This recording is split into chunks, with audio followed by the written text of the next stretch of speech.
Welcome to Ward's Crafts 101. Today we'll be making a boxwood tree. You'll need a whole piece of oasis and a dish. And of course boxwood. We sell boxwood in bundles and this project would take you one bundle. We sell these little green dishes at Ward's, but any dish will do. Soak your oasis like we did for the boxwood kissing ball for a minimum of 5 minutes so that it gets nice and saturated. Then start cutting your pieces. Typically our pieces are about 4 to 5 inches in length. The bottom ones will be longer than the top ones so that we can kind of create that tree form. Start by placing a tall piece measuring about 6 to 8 inches in the top of the oasis. This will be the point of the tree. So you want a piece like this that has a little bit of a pointier top and then fuller towards the bottom.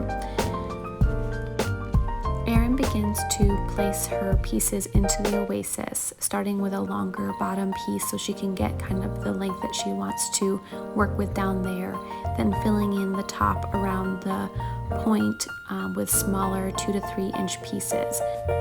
Every piece she removes the bottom leaves before sticking it in so that the hole that is made in the oasis stays small, just the size of the stem rather than the size of the stem with all the leaves around it. She continues to work on the base at that length that she decided was a good fit, which is about 6 to 8 inches. This tree is going to be medium size, so if you want a smaller tree, you'll be using smaller pieces at the bottom. I don't really recommend a larger tree because the size of the oasis can't really withstand a larger tree than what Erin's going to make today.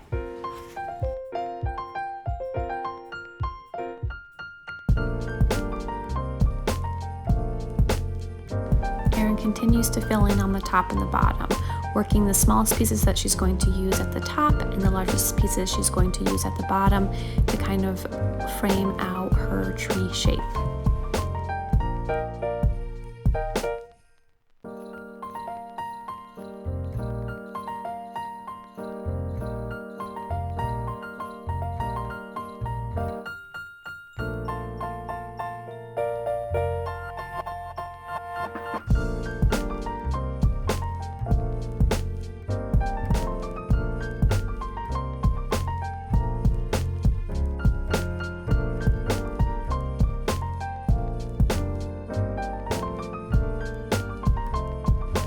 Here Erin is prepping some pieces. It's nice to kind of create a little pile for yourself to use. You don't have to keep cutting every time you want to stick a piece into the tree. Kind of create yourself a little pile of the right sized pieces so that you can move a little bit faster.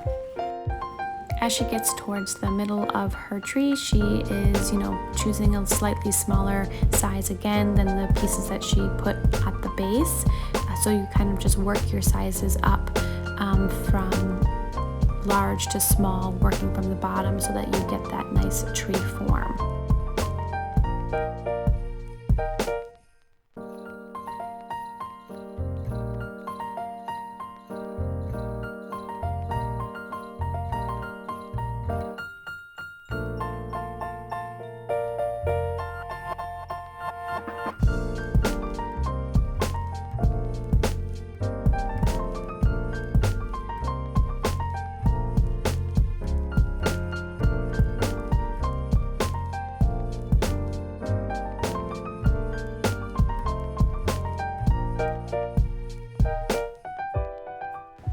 As Erin is finishing up her boxwood tree, she's bringing the two sides together, or should I say the top and the bottom together.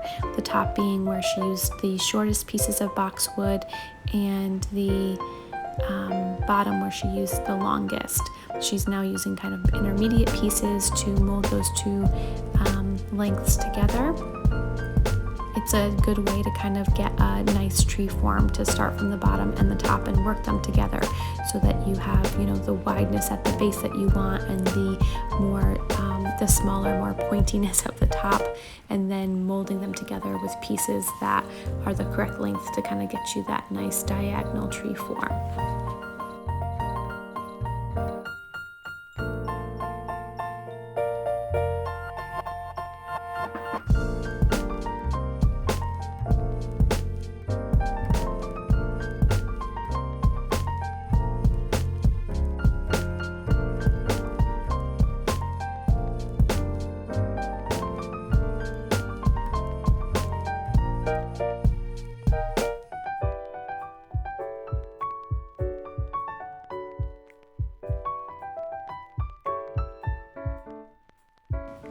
Erin is now just filling in with smaller pieces where there might be a hole or two, but this is a finished boxwood tree.